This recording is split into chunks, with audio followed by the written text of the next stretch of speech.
Assalamualaikum warahmatullahi wabarakatuh. Puji syukur saya panjatkan kehadirat Tuhan Yang Maha Kuasa.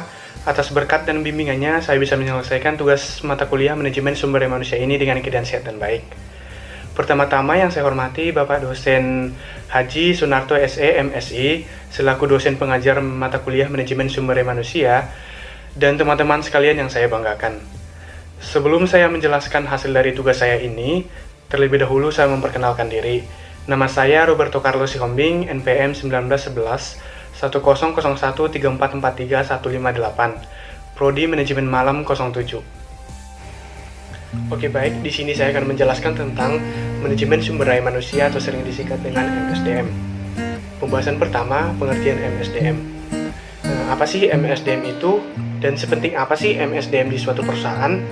Nah, baik, MSDM adalah suatu proses menangani berbagai masalah pada ruang lingkup karyawan, pegawai, buruh, manajer, dan semua tenaga kerja yang menopang seluruh aktivitas dari organisasi, lembaga, atau perusahaan untuk mencapai tujuan yang telah ditetapkan. Bagian yang mengurusi sumber daya manusia pada organisasi biasanya disebut dengan Departemen SDM atau HRD. Jadi, pada dasarnya, MSDM ini adalah salah satu fungsi dalam sebuah perusahaan atau organisasi yang fokus pada kegiatan rekrutmen, pengelolaan, dan pengarahan untuk orang-orang yang bekerja dalam perusahaan tersebut, serta menyediakan pengetahuan demi tercapai tujuan perusahaan. Oke, baik, sekarang masuk ke pembahasan kedua, fungsi manajemen sumber daya manusia. Ada beberapa fungsi MSDM, yaitu yang pertama, perencanaan. Perencanaan yaitu upaya sadar dalam pengambilan sebuah keputusan yang sudah diperhitungkan dengan matang mengenai hal apa saja yang akan dilakukan di masa mendatang oleh suatu perusahaan untuk mencapai tujuan yang sudah ditentukan. Fungsi kedua, rekrutmen.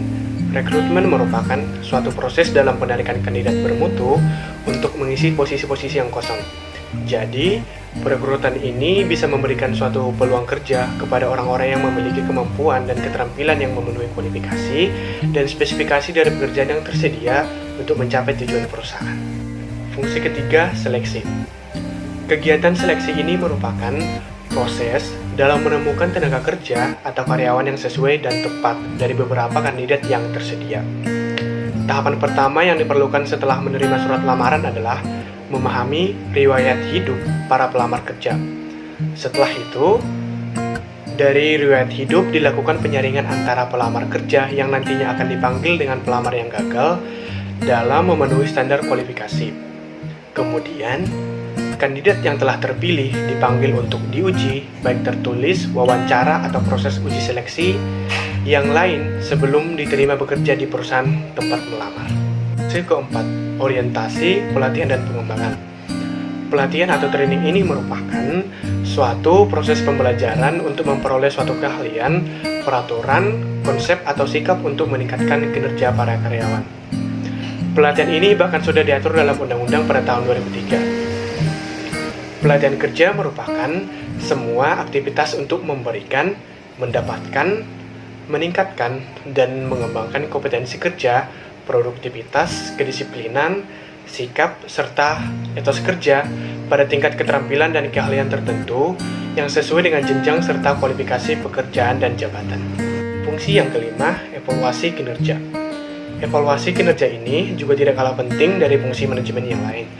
Fungsi evaluasi manajemen sumber daya manusia ini juga tidak berdiri sendiri karena berhubungan erat dengan fungsi pemantauan dan fungsi pelaporan dan berguna supaya perusahaan tidak lagi melakukan kesalahan yang sama. Dengan evaluasi kinerja, karyawan juga bisa memperbaiki kesalahan dan belajar supaya bisa melakukan pekerjaan dengan baik, benar, dan cepat. Demikian penjelasan tentang manajemen sumber daya manusia yang bisa saya sampaikan. Jika terdapat kesalahan dan kekurangan kata, mohon dimaafkan dan dimaklumi. Sekian dan terima kasih. Wassalamualaikum warahmatullahi wabarakatuh.